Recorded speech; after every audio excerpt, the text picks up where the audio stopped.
فلسطین کی آزادی کا مشن، یہودیوں کو قدم قدم پر دھول چٹانے والا، اکیلا ہی عالم کفر سے ٹکرانے کا حوصلہ رکھنے والا، پاک دھرتی کا ایک عظیم مجاہد، کفر پر لاوے کی طرح برسنے والے اس مجاہد کی طویل داستان سننے کے لیے چینل کو سبسکرائب کیجئے اور ویڈیو کو لائک کیجئے۔ مجھے افسوس ہے علی کہ تم اب بھی رسمی باتیں کر رہے ہو، رسمی الفاظ استعمال کر رہے ہو، حالانکہ میں نے تمہارے بارے میں کبھی اس انداز سے نہیں سوچا۔ کہو تو ثبوت پیش کر دوں، جوشو نے شکایت آمیز لہجے میں کہا۔ میں سچ مچ شرمندہ ہو گیا، لیکن اپنی خود مختار فطرت کا کیا کرتا جس نے مجھے صرف خود پر انحصار کرنا سکھایا تھا۔ آپ کو ثبوت دینے کی ضرورت نہیں مسٹر جوشو، میں نے شرمسار لہجے میں کہا۔ آپ نے شروع ہی سے میرا ساتھ دیا ہے، آپ ہی کی وجہ سے اپنی جدوجہد میں میری کامیابی کے امکانات پیدا ہوئے اور میرا حوصلہ بڑھا، لیکن آپ مجھ سے زیادہ جانتے ہیں کہ لفظ جذبات اور محسوسات کو نہ صرف مجروح کر دیتے ہیں بلکہ بعض اوقات انہیں برعکس صورت میں پیش کرتے ہیں۔ مجبوری یہ ہے کہ انسان لفظوں کا محتاج ہے، میں سمجھتا ہوں۔ جوشو نے سر ہلا کر کہا، خیر چھوڑو ان باتوں کو، بہت ہو چکی، اب مجھے اپنی اس بیٹی سے تو باتیں کرنے دو، اس سے پوری طرح تعارف تو کراؤ۔ نام تو میں اس کا بتا چکا ہوں، تہذیب مالکم ایکس۔ تعلق آپ ہماری آنکھوں میں پڑھ سکتے ہیں، اگر کبھی ہمارا مشن تکمیل کو پہنچ گیا تو ہم یقیناً باقی زندگی ایک دوسرے کی محبت میں گزاریں گے۔ فی الحال ہمارا مقصد میں سمجھ گیا۔ جوشو نے میری بات کاٹ دی، لیکن کیا اس کا تمہارے ساتھ رہنا مناسب ہوگا جبکہ تم خطرات میں گرے ہوئے ہو؟ مزے کی بات تو یہی ہے مسٹر جوشو کہ یہ لڑکی طوفانوں کی پروردے ہے، یہ انتہائی خطرناک حالات میں بھی میرے قدم سے قدم ملا کر چلتی رہی ہے۔ اس کی مدد اور تعاون کے بغیر میری کئی کامیابیاں مشکوک بلکہ ناممکن ہو جاتی۔ گویا یہ ہر اعتبار سے تمہارے لیے ہے۔ جی ہاں، اسی لیے میں اسے خدا کی طرف سے اپنے لیے تحفہ قرار دیتا ہوں۔ اب جوشو تہذیب کو بغور دیکھ رہا تھا، پھر اس نے سر ہلاتے ہوئے کہا، کمال ہے، میں نے پہلی نظر میں توجہ ہی نہیں دی تھی۔ تم درست کہہ رہے ہو، 100% درست۔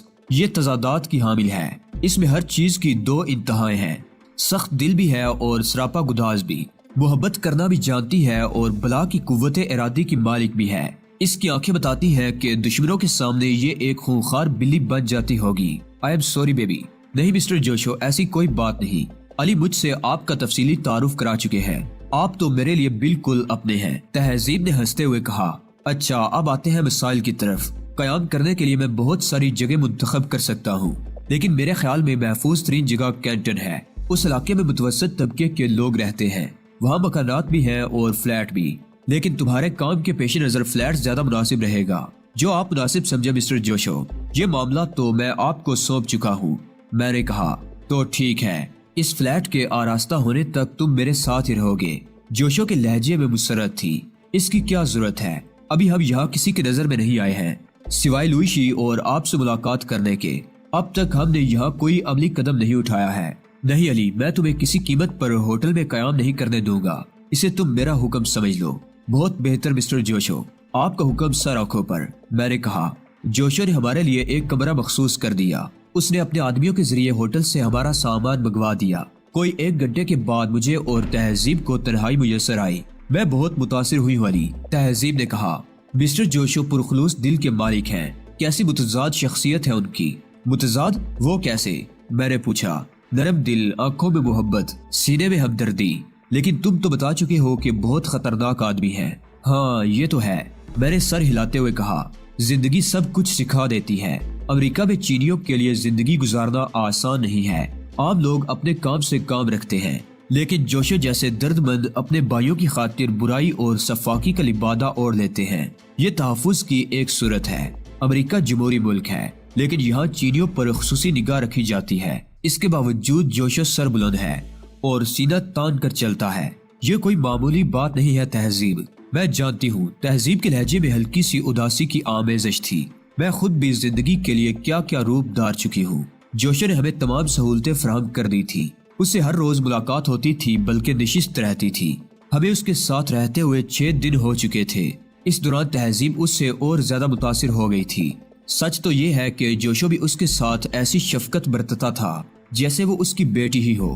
7ویں دن جوشو ہمارے کمرے میں آیا تو وہ ہمارے لیے خوشخبری لایا تھا۔ اس فلیٹ کو ہر اعتبار سے مکمل کر دیا گیا ہے، اس نے بتایا۔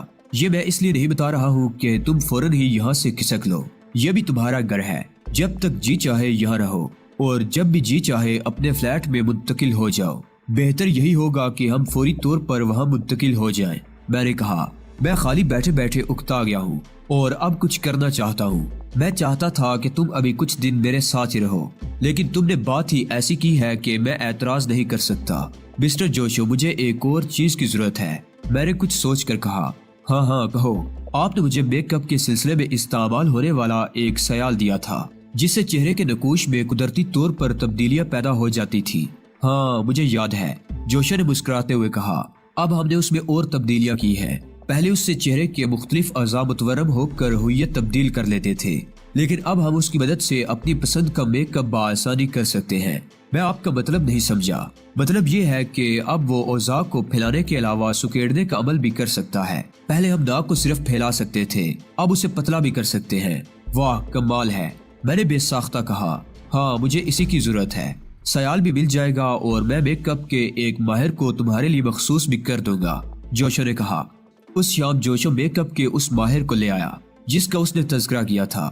یہ وہ شخص نہیں تھا جس سے میں امریکہ میں گزشتہ بار اپنے قیام کے دوران ملا تھا۔ بہرحال وہ اپنے کام میں واقعی با کمال تھا۔ اس کے فارغ ہونے کے بعد میں نے آئینہ دیکھا تو دیکھتا ہی رہ گیا۔ سچ تو یہ ہے کہ میرا اپنا اصل چہرہ میرے تصور میں بھی نہیں ابھر رہا تھا۔ تہذیب کے چہرے میں بھی کچھ ضروری تبدیلیاں کی گئی۔ اس کی پیشانی قدرے متورم ہو گئی اور ٹھوڑی کو بیضوی شکل دے دی گئی۔ وہ آئینے میں اپنا عکس دیکھ کر بے اختیار ہنسنے لگی۔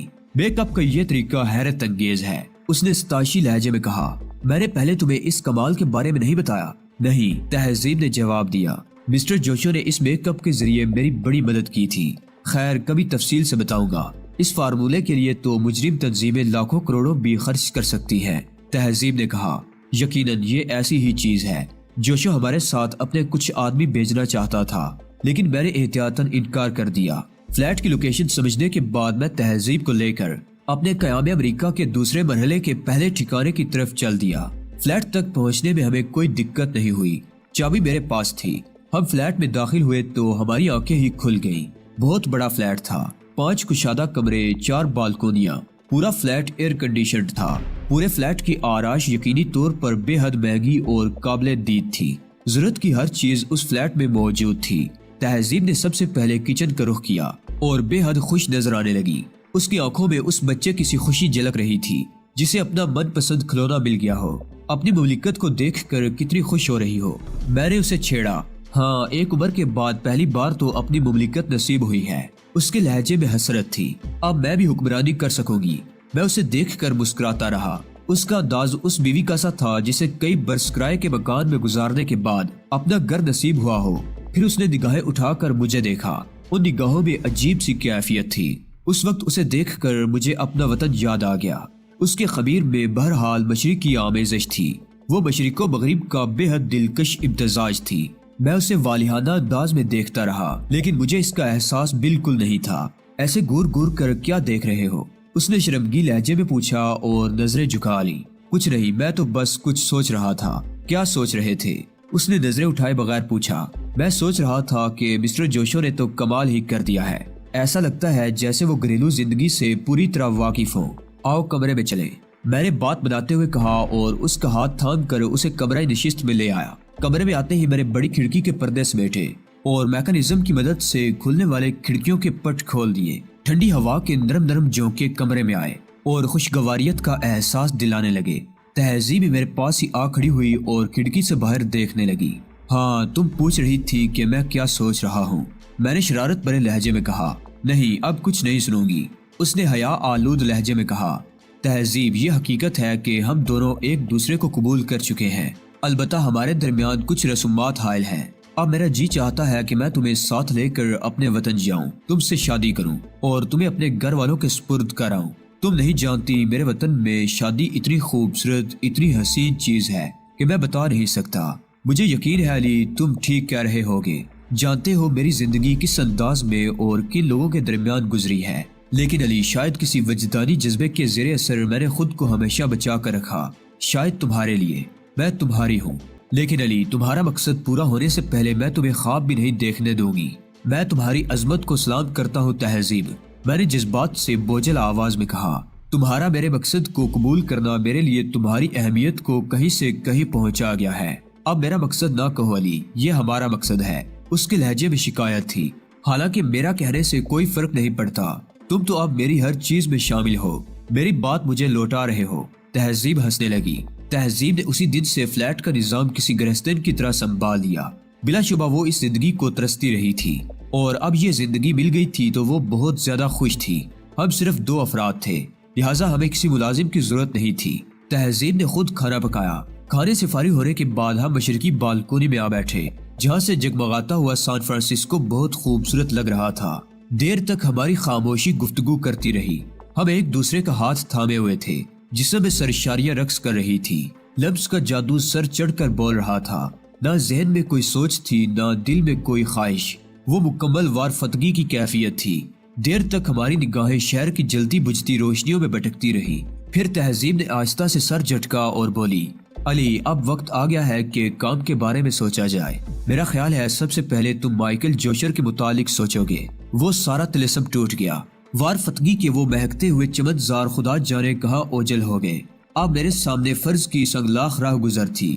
وہ ایک بہت شدید جھٹکا تھا۔ مجھے اس سے سنبھلنے میں کچھ دیر لگی، لیکن میں تہذیب کو ایک بار پھر سراہے بغیر نہ رہ سکا۔ وہ اس نازک بیل کی طرح تھی جو تنا ور درخت کو بھی سہارا دے سکتی ہے۔ ہاں تہذیب، پہلے میں مائیکل جوشر ہی سے نمٹوں گا۔ کیا خیال ہے تمہارا؟ بالآخر میں نے جواب دیا، میں اس سلسلے میں کیا کہہ سکتی ہوں؟ مجھے صورتحال کا مکمل ادراک ہی کہاں ہے۔ تہذیب نے جواب دیا، تو کیوں نہ پہلا کام یہی کر لیا جائے۔ ایبرن ہال کا پورا واقعہ میں تمہیں بتا چکا ہوں۔ کچھ شر پسند یہودیوں کی سازشوں کے نتیجے میں یہاں کی پولیس میرے پیچھے پڑ گئی تھی۔ میں اس وقت محض ایک طالب علم تھا۔ لوئی شی نے صرف میرے پاکستانی ہونے کی بنا پر میری بھرپور مدد کی۔ اس کے باپ اور بھائیوں نے مجھے پناہ دی اور مسٹر جوشر سے مجھے ملوایا۔ اس کا صلہ لوئی شی کو یہ ملا کہ اس کے باپ اور بھائیوں کو زندگی سے محروم کر کے اسے بے سہارا کر دیا گیا۔ جانے والے کبھی واپس نہیں آ سکتے۔ میں لوئی شی کو وہ سب کچھ واپس نہیں دے سکتا جو اس سے چھن گیا ہے، لیکن میں مائیکل جوشر کو تباہ ضرور کر سکتا ہوں، جو لوئی شی کی بربادی کا ذمہ دار ہے۔ یہ میرے لیے ایک فرض کی حیثیت رکھتا ہے۔ پھر مائیکل جوشر یہودیوں کے لیے بہت اہم شخصیت ہے، اس لحاظ سے بھی اسے قتل کرنا ضروری ہے، لیکن میں یہ کام عام انداز میں نہیں کروں گا۔ اسے قتل کرنے سے پہلے اس کی زندگی میں بھی مجھے اس سے ہر ممکن فائدہ حاصل کرنا ہے۔ ڈیبو ہاربو بھی ایک اہم شخصیت کی حیثیت میں سامنے آیا ہے۔ اس کی توجہ حاصل ہو گئی تو مجھے امریکہ میں ایک مضبوط گروہ کی پشت پناہی حاصل ہو جائے گی۔ ہم شکاگو جا کر ڈیبو ہاربو کے بارے میں بھی معلومات حاصل کریں گے۔ میرا کام بہت طویل ہے تہذیب، میں صرف اپنے جذبوں کا غلام ہوں۔ تنظیم والوں کی طرف سے میرا دل صاف ہو چکا ہے، لیکن میں ان کے ساتھ کام بھی نہیں کر سکوں گا۔ ویسے بھی میں انفرادیت پسند آدمی ہوں۔ میں وہ سب کچھ کیوں کروں جو عام فلسطینی کر رہے ہیں، تمام فلسطینی تنظیمیں کر رہی ہیں۔ میں سمجھتا ہوں کہ یہودیوں کی اصل قوت امریکی یہودی ہے، اور وہ یہودی لابی ہے جو امریکہ میں یہودیوں کے مفادات کے لیے کام کر رہی ہے۔ میں ان پر ضرب لگانا چاہتا ہوں۔ میں ضرر رساں درخت کی شاخیں کاٹنے کا قائل نہیں ہوں، جڑوں پر وار کرنا چاہتا ہوں۔ در حقیقت میرے کام کا فائدہ فلسطینی تنظیم کو ہی پہنچے گا، لیکن میں ان کا پابند ہو کر کوئی کام نہیں کروں گا۔ تم درست کہہ رہے ہو، اس سلسلے میں تم سے پوری طرح متفق ہوں، تہذیب نے جواب دیا۔ مائیکل جوشر کی جو شخصیت اب تک سامنے آئی ہے، اس سے پتہ چلتا ہے کہ وہ یہودیوں کے لیے بے حد اہمیت کی حامل ہے۔ امریکہ میں موجود یہودی لابی ہی اسرائیل کو اصل قوت فراہم کر رہی ہے۔ میں ان سب کو شاید ختم نہ کر سکوں، لیکن تنظیم والوں کو ان کے متعلق بے حد اہم معلومات یقیناً فراہم کر سکوں گا۔ اس کے علاوہ میں اپنی بساط کے مطابق راستے کے پتھر ہٹا رہا ہوں۔ اب بتاؤ، کیا یہ طریقہ کار بہتر نہیں ہے؟ یقیناً ہے، لیکن مجھے یہ بتاؤ کہ مائیکل جوشر کے بارے میں تم نے کیا سوچا ہے؟ فی الحال تو میرے ذہن میں کچھ بھی نہیں ہے۔ میں تم سے یہی کہوں گا کہ تم بھی اس سلسلے میں سوچتی رہو۔ علی، مجھے میری ذمہ داریاں اور فرائض سے بھی آگاہ کر دو۔ یہ فلیٹ تمہاری ذمہ داری ہے اور ہر وقت مسکراتے رہنا تمہارا اہم ترین فرض ہے۔ اس کے علاوہ تمہیں صرف سوچنے کا کام کرنا ہے۔ تمہاری حیثیت خاتون خانہ کی ہے تاکہ ہم ایک خوشحال گھرانے کا مکمل اور سچا تاثر دے سکیں۔ میرا مقصد سمجھ رہی ہو نا؟ یہ عمارت پوری طرح آباد ہے۔ یہاں کے مکینوں کو ہم پر کسی بھی طرح کا شبہ نہیں ہونا چاہیے تاکہ ہم سکون سے کام بھی کر سکیں، اور یہ فلیٹ ہمارے لیے ایک بہترین پناہ گاہ کی حیثیت سے بچا رہے۔ میں سمجھ رہی ہوں تمہاری بات۔ اور کچھ؟ تہذیب نے ہنستے ہوئے کہا، بس کھانے کے معاملے میں درویش آدمی ہوں، جو کچھ کھلا دو گی کھا لوں گا۔ میں نے شگفتہ لہجے میں کہا، اور تمہاری مصروفیات تمہارا شوہر ہونے کی حیثیت سے غم روزگار پالوں گا، حالانکہ ابھی تک غم جانا کے دائرے سے نہیں نکل سکا، لیکن لوگ تو بے خبر ہے نا۔ میں نے سرد آب بھر کے کہا۔ تہذیب جیت گئی۔ اچھا یہ بتاؤ میری بدلی ہوئی شکل تمہیں کیسی لگتی ہے؟ کہیں میں بدصورت تو نہیں ہو گیا؟ میں نے کہا، ایسی بات کبھی نہ کرنا علی، اصل صورت سے قطع نظر تمہاری شخصیت خد و خال کی محتاج نہیں ہے، میں تمہارے اصل حسن سے واقف ہوں۔ تہذیب نے سنجیدگی سے کہا، لیکن پھر اس کی آنکھوں میں شرارت ناچنے لگی۔ اور اگر تم عام لوگوں کی وجہ سے یہ بات پوچھ رہے ہو جو تمہارے باطنی حسن سے ناواقف ہیں تو بھی فکر نہ کرو، میرا خیال ہے اس میک اپ میں بھی تم بہت پرکشش لگ رہے ہو۔ اس بار میں بری طرح جھیپ گیا۔ تہذیب کو ہنسی آ گئی۔ ہنس کیوں رہی ہو؟ میں نے پوچھا۔ میں بھی تم سے یہی سوال کرنا چاہتی ہوں، لیکن صرف تمہاری خاطر۔ دراصل لڑکیوں کا معاملہ مختلف ہوتا ہے، مرد کے مقابلے میں ان کے لیے ان کی ظاہری شکل و صورت بہت زیادہ اہم ہوتی ہے۔ مجھے ڈر ہے کہ میرا میک اپ کریہل نظر ہوا تو بس میں سمجھ گیا۔ میں نے اس کی بات کاٹ دی۔ اپنی تعریفیں سننا چاہتی ہو؟ کہو تو شاعری شروع کر دوں؟ اس نے شرما کر سر جھکا لیا۔ مجھے پھر اپنا وطن یاد آ گیا۔ نہ جانے اس نے شرمانے کی وہ ادا کہاں سے سیکھ لی تھی۔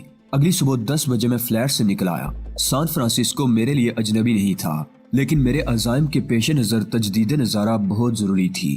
پروگرام کے مطابق میں نے تہذیب کو خاتون خانہ کا کردار ادا کرنے کے لیے فلیٹ ہی پر چھوڑ دیا تھا۔ میں قدم اس انداز میں اٹھانا چاہتا تھا کہ لغزش کا امکان نہ رہے۔ سان فرانسسکو میں کوئی بڑی تبدیلی نہیں آئی تھی۔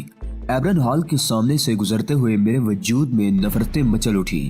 یہ وہی نفرت انگیز جگہ تھی جس نے میری زندگی کے بہتے دارے کا رخ بدل ڈالا تھا۔ مجھے پہلی بار احساس دلایا تھا کہ میں نفرت کے اعتبار سے بھی شدت پسند ہوں۔ مجھے ایبرن ہال سے نفرت تھی، وہاں ہونے والے اجتماعات سے نفرت تھی۔ اس روز بھی وہاں کوئی اجتماع تھا کیونکہ پارکنگ لاٹ میں ان گنت کاریں موجود تھی۔ میرا جی چاہا کہ سب کچھ برباد کر دوں، ایبرن ہال کو بم سے اڑا دوں، لیکن میں نے یہ سوچ کر خود پر قابو پا لیا کہ اتنی قیمتی نفرت کو اتنے سستے داموں فروخت کرنا حماقت ہوگی۔ عمارتیں تو دوبارہ تعمیر ہو جاتی ہیں، کاریں بھی خریدی جا سکتی ہیں، لیکن مملکتیں تباہ کر دی جائیں تو صدیوں بھی نہیں بنتی۔ میرے نزدیک میرے وجود میں یہودیوں کے لیے پلنے والی نفرت بے حد مقدس تھی، اور میں اسے ضائع نہیں کرنا چاہتا تھا۔ میں اسے آگ کے طور پر برتنا چاہتا تھا جو اپنے نقطۂ عروج کو پہنچ کر بالآخر سرد ہو جاتی ہے۔ میں اپنی نفرت کو لاوا بنا دینا چاہتا تھا جو اندر ہی اندر کھولتا رہتا ہے، اور پھر جب آتش فشاں پھٹتا ہے تو لاوا راہ میں آنے والی ہر چیز کو تباہ کر دیتا ہے، جس سے سخت جان زمین بھی پناہ مانگتی ہے۔ 6 بجے کے قریب میں فلیٹ واپس پہنچا۔ تہذیب مجھے دیکھ کر حیران رہ گئی۔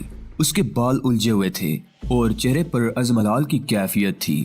صاف پتہ چل رہا تھا کہ وہ دن بھر فلیٹ کو اپنی مرضی کے مطابق بنانے میں مصروف رہی ہے۔ علی تم اتنی جلدی آ گئے، یہ حال ہے تمہارا۔ مجھ سے اپنی ذمہ داریاں اور فرائض پوچھ رہی تھی، لیکن عملاً صفر۔ کیا مطلب ہے تمہارا؟ میں سمجھی نہیں۔ میں نے کہا تھا مسکرانا تمہارے فرائض میں سب سے اہم ہے۔ وہ بے ساختہ مسکرا دی، پھر بولی، اب تو خوش ہو؟ ہرگز نہیں، مسکراہٹ تو آرائش وجود کے ساتھ ہی اچھی لگتی ہے۔ میں نے ڈریسنگ ٹیبل کے سامنے کھڑے ہو کر ناقدانہ نظروں سے اپنا سراپا دیکھا۔ لیکن علی تم ایک بات بھول رہے ہو، اس نے شکایت آمیز لہجے میں کہا۔ تم نے کہا تھا کہ فلیٹ میری ذمہ داری ہے، اور اس ذمہ داری کو نبھانے کے سلسلے میں میرا یہ حال ہوا ہے۔ خیر تم بیٹھو، میں ابھی آئی، پھر تمہیں گرم گرم کافی پلاؤں گی۔ کچھ دیر بعد وہ واپس آئے تو نہا دھو کر لباس تبدیل کر چکی تھی اور بہت پیاری لگ رہی تھی۔ اس پر مزید ستم یہ ہوا کہ میری نگاہوں کی تپش نے اس کے رخساروں کی شمعیں روشن کر دی۔ کمال ہے، اب بھی نہیں مسکرا رہی ہو؟ میں نے اسے چھیڑا، وہ مسکرا دی، پھر اس نے نگاہیں جھکاتے ہوئے کہا، میں کافی لاتی ہوں۔ خدا کی قسم تہذیب، زندگی کا مفہوم اب آیا ہے سمجھ میں۔ کچھ دیر بعد میں نے کافی کا پہلا گھونٹ لے کر کہا، حالانکہ یہ زندگی ابھی مکمل نہیں ہے۔ وہ مسکراتی رہی، اچھا بہت ہو گئی، دن بھر غائب رہے ہو، چلو اب رپورٹ دو دن بھر کی۔ کچھ بھی نہیں، میں نے جواب دیا۔ آج کا پورا دن آوارہ گردی کی نظر ہو گیا۔ پرانی یادیں تازہ کرتا پھرا میں۔ کسی شناسا سے ملاقات نہیں ہوئی، اس روپ میں تو میرے لیے کوئی شناسا ہے ہی نہیں۔ میں نے چہرے پر ہاتھ پھیرتے ہوئے کہا، ویسے ملنا ملانا میرے حق میں بہتر بھی نہیں ہے۔ اب تم رپورٹ دو۔ ایک دلچسپ اطلاع ہے تمہارے لیے، پڑوسی کی ایک خاتون سے دوستی کر لی ہے میں نے، جین ہارپر نام ہے، بیوہ ہیں اور ایک سٹور کی مالک ہیں، ملازمین کاروبار چلا رہے ہیں، 4 بچے ہیں ان کے جو زیر تعلیم ہیں۔ اس میں میری دلچسپی کی کون سی بات ہے؟ نہیں ہے۔ تہذیب نے مایوس ہونے کی اداکاری کی۔ او یہ بتانا تو میں بھول ہی گئی کہ خاتون یہودی ہیں۔ بات تو اب بھی نہیں بنی۔ میں شاید کچھ بھول گئی ہوں۔ اس نے کنپٹی کو انگلی سے کھٹکھٹاتے ہوئے ذہن پر زور ڈالنے کی اداکاری کی۔ ہاں یاد آیا، وہ مائیکل جوشر کی عقیدت مندوں میں سے ہے۔ میرے جسم میں سنسنی سی دوڑ گئی۔ او تو یہ بات ہے، میں نے ہیجان خیز لہجے میں کہا۔